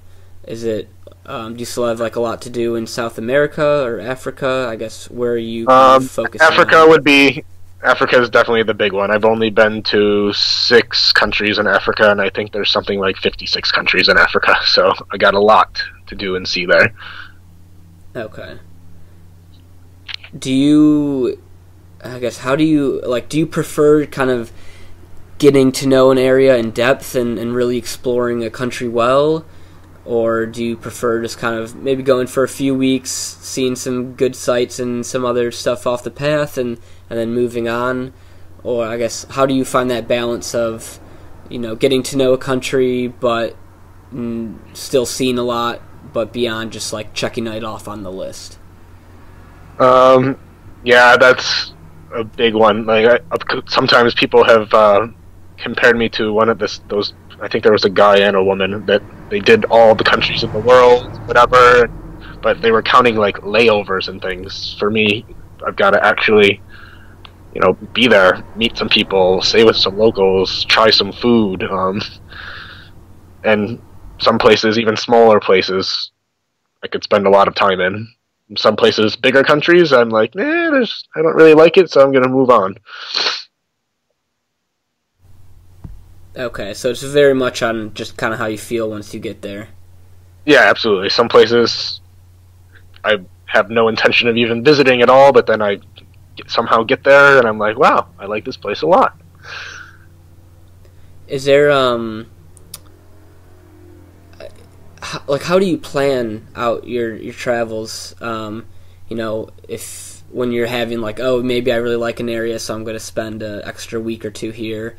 Are you, when you're saying, okay, I have enough money for 5-6 months of travels, what's your planning look like? Is it very just, I'll figure out the first week or two, and then from there just take it as I go? Usually I just get a couple plane tickets and then figure out how to get from point A to point B at some point. Like, I'll usually buy whatever the cheapest airfare ticket is and run with it. And so for even something like your last trip, the Silk Road, was that similar, or did you say, okay, I know I need to start here and I get here next, like, when you're going geographically like that? Yeah, there was, for that one as well, I just looked for the cheapest flight to the region. It was Hong Kong, so went to Hong Kong, started there, and of course you're limited at that point by where the trains can take you. And even getting across all of China to Western China, it was like a game. There was no transportation to go into Tajikistan, so then had to figure out how to go to Kyrgyzstan, or there was no right way to go. You could have went any route, and that's the fun of it. You gotta try. Like, even for me, I had no idea I was trying to go to Kyrgyzstan from Western China, and they were said, "Oh, well, the border's closed on weekends." I was like, "Wow, that's strange. You just close a country on a weekend," and you just got to figure it out and go wherever you can, however you can. Got it. Yeah, I think that's part of the fun in traveling is just that uncertainty and flexibility you need to have. Yeah, sometimes that's why it's fun sometimes to travel with people, but then you're kind of stuck. Like, okay, we have to be there on these dates because that's when their vacation is or something. But it's good to have a mix. Yeah. Sometimes being organized and scheduled. Sometimes just flying by the seat of your pants. Yeah, definitely. So, I guess, traveling so much and being in areas for sometimes short amount of time, especially when you're solo, how do you go about developing meaningful relationships or deep relationships with people, when you're only with them for a few days or short periods of time? I think that's the beauty of being a backpacker, because you meet these people. You might just hang out for one day and go whitewater rafting or something, but you have this bond that's just indescribable until you actually experience it and do it. Like, hey, we were only friends for this weekend. We partied, we did some activity, but I'm going to remember this person for the rest of my life. And, we'll be Facebook friends, and if I ever pop in their country, I'll stop by and say hi. Or if they're ever in my neck of the woods, always welcome. So you just kind of have to develop them quick. Yeah, I mean, it's like speed dating. You meet people, and it's like, okay, well, we're going to hang out for a few days. We're going to make the best of it, and maybe I'll never see them again, or maybe they'll be best friends for life. Like, even, for example, on my last trip in New Zealand, I met we were the older crowd in the dormitory, like 28, 29, 30, and instantly we all bonded because everyone else backpacking is usually 18-year-old Europeans, and it was cool to meet these people, and we ended up traveling for a week together, and then a month later I met them in Australia, and then a month after that I convinced one of them to come with me to Indonesia and have another adventure, and your paths do cross again usually. That's fun. It's definitely fun seeing people again on the road who you've met randomly or stuff like that. Yeah, especially, I mean, it's amazing how, small, I met I remember this Russian girl in the Philippines, and we didn't talk, we weren't even Facebook friends or anything, and I was just walking through Bali, and she's like, "Hey, Jason!" I'm like, "Oh shit, hello!" Small world. So, do you have any distinct moments or experiences that you remember that really shifted perspective or a view you have on the world? Yeah, I think this one's probably my best one. On my first backpacking trip through Central America, I met some people in Guatemala. My parents said, of course, he's crazy. I flew down there for Christmas alone to spend a month backpacking Central America. And they're like, "Oh, it's dangerous. Why are you going? Why are you going?" I went, and at this time, I met a couple people. We traveled together down to Nicaragua. And at that point in my life, I wasn't traveling with any sort of credit cards or anything like this, just cash. And I always keep $100 bill inside of the sole of each of my boots. So if I get robbed, I have emergency cash.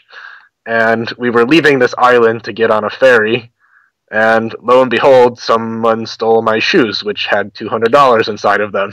So I literally had no money left, but the girl I was with, luckily, she said, here's $20, this will get you back across Honduras, which was going through a military coup, back across El Salvador. I slept in a police station, finally got to Guatemala, hadn't eaten or bathed or anything in 3 days, and I got to the hostel that I started at, and I was like, "Listen, I have no money, can I please use your internet?" So I had to message my parents, say, "You're right, Mom and Dad, I need your help, I need to fly home, I was robbed."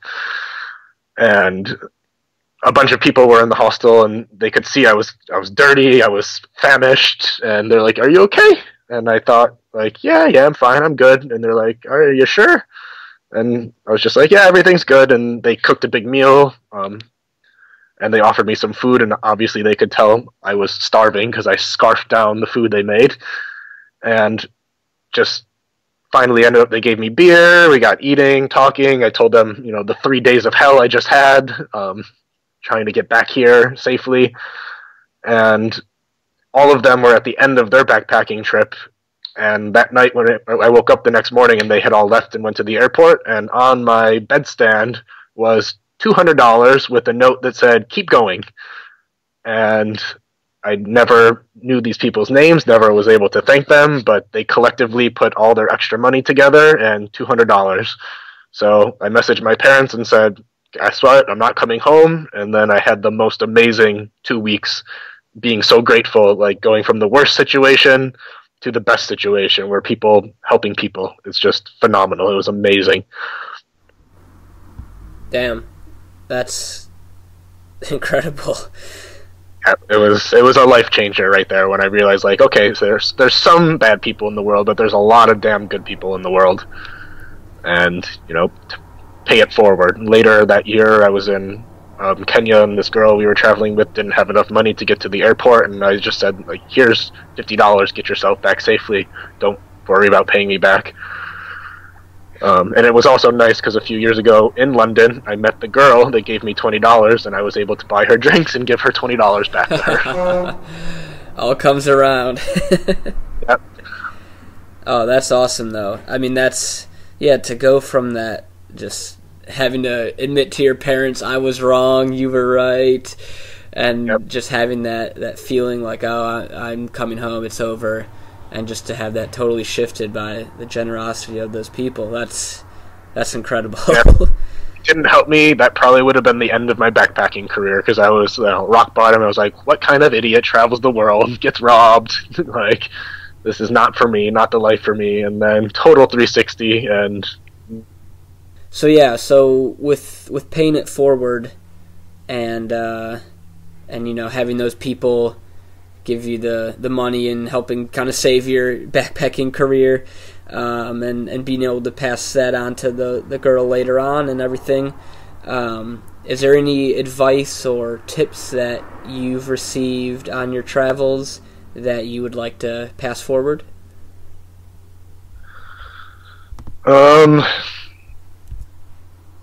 So you just got to have faith in yourself and put some trust in complete strangers, and things just will always work out. You can go from the worst of the worst, and people helping people can 360 everything.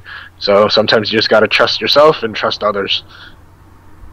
And so, do you have any sort of philosophy or mantra you live by while traveling, and has that changed throughout the years at all? It's basically always been the same. Just live in the moment and be a yes man. Always. Maybe you don't want to do something, but you'll do it and you'll have a good experience for it. And you always just gotta be aware of your limits, but also push your limits. What are in what ways do you usually try to push yourself and your limits?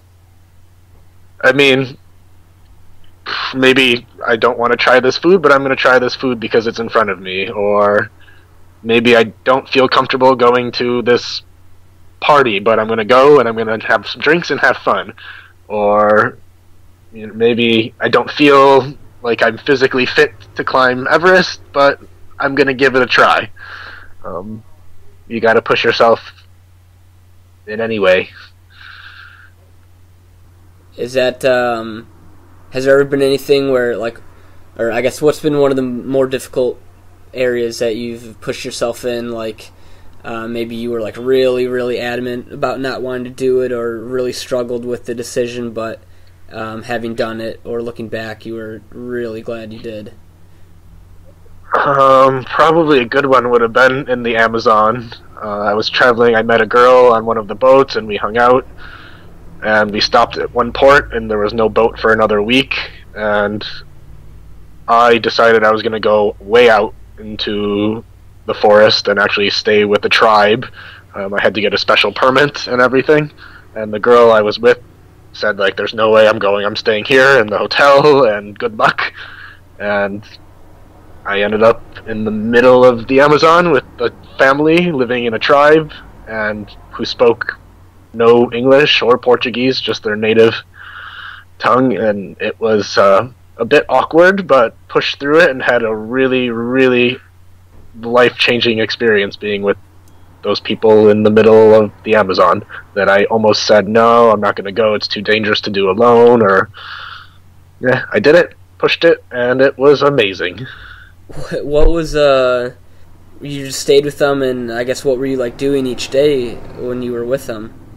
I was playing every day at sunset. I'd play soccer with all the local kids. There was about, I think, 50 people that lived in this tribe. During the daytime, I would just sit and read. The father would take me out into the forest and show me what things I could eat and where to find water and all that stuff. It was just, it was a great learning experience, just seeing their everyday life, helping out with the farm animals, and learning what will kill you, what will not kill you in the Amazon, with a total language barrier, but still got the concepts. That's insane. Like, how do they, what part of the Amazon was that in? Do you remember? Like, is there any cities nearby, or, like, how do you even find that on a map? You don't.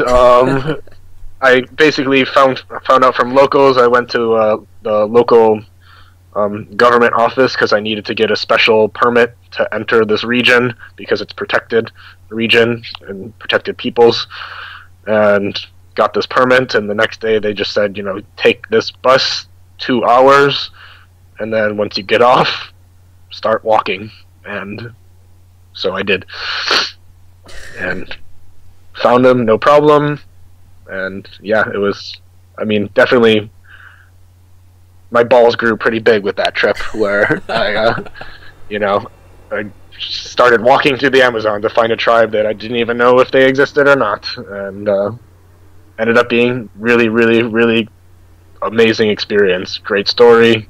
I learned a lot, pushed myself, and when I went back, the girl was still in the hotel waiting for me, and she was like, wow, you're alive. And I was like, you missed out on a once-in-a-lifetime opportunity.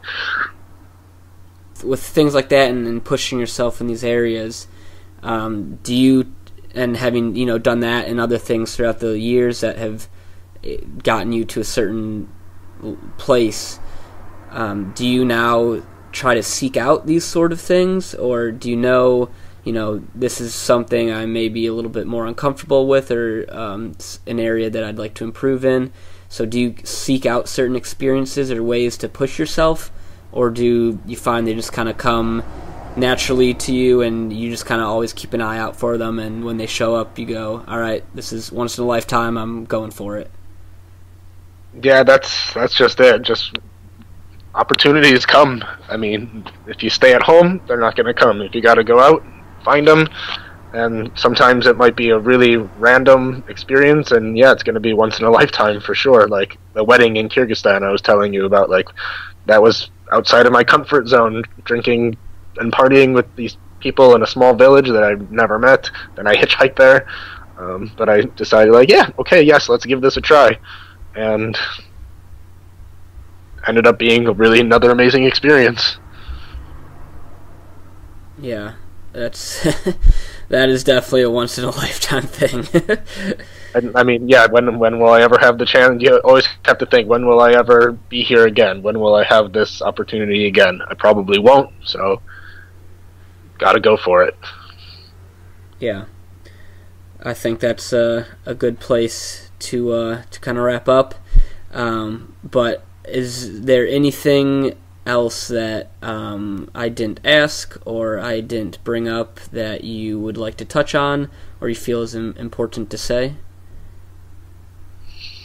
To anyone listening, get off the couch, get out there and explore. The world is big. An opportunity doesn't come for you. You got to go find it. Boom. There it is. Yep. Love it. Is it, so what's coming up for you? What's your next few weeks look like if you have it planned? Just hanging out in Florida for the next week, and then traveling. I'm doing Atlanta, New Orleans, Houston, Austin, San Antonio, just doing city tours, visiting friends and family, and then hopefully flying down to South America and avoiding winter. That's a good plan. Have you been to Austin before? No, this will be my first time there. Okay, well, I lived there for the last year, so if you need any recommendations on restaurants or things to do, if you don't know anyone there, let me know. Yeah, absolutely. Always recommendations welcomed. Yeah, that's a cool place. I like living there a lot, but like you said, had to get off the couch and go explore. Yep. Yeah. Yep. And what are the best platforms for anyone if they want to reach out to you or follow your journey or maybe just ask a follow-up question? What would be the best way to get in contact with you?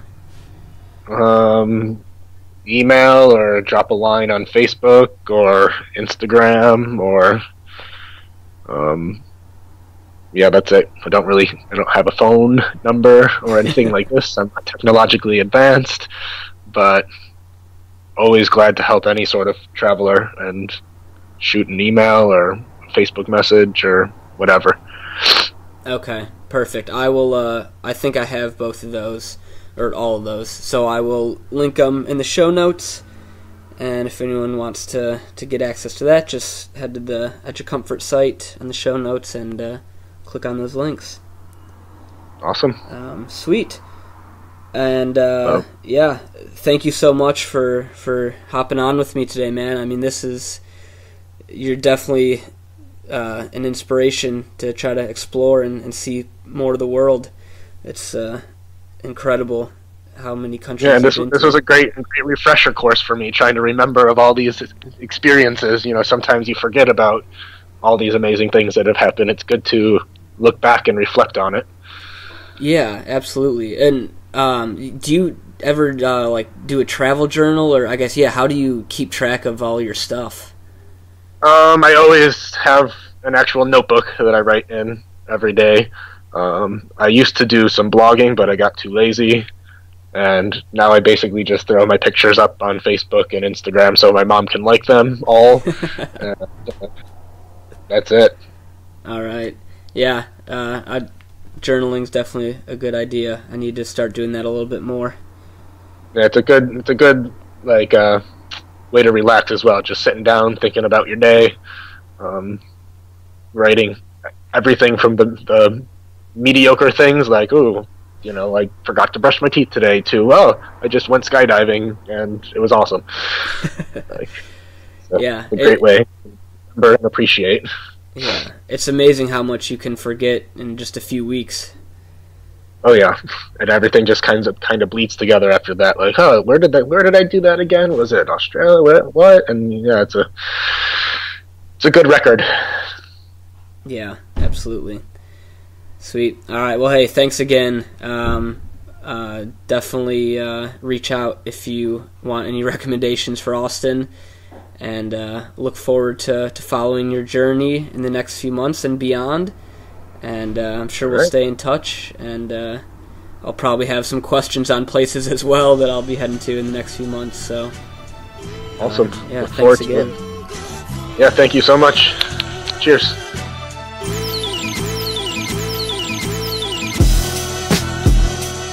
Hey everyone, Lee here again real quick with the question of the episode, which is, while on the road, have you ever said yes to doing something that you weren't super excited about, but it ended up being an incredible experience that you still remember to this day?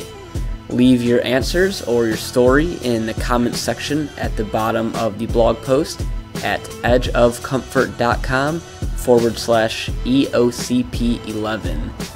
Thank you so much for listening. I really hope you guys enjoyed hearing a bit about Jason's story today, and I look forward to reading your answers.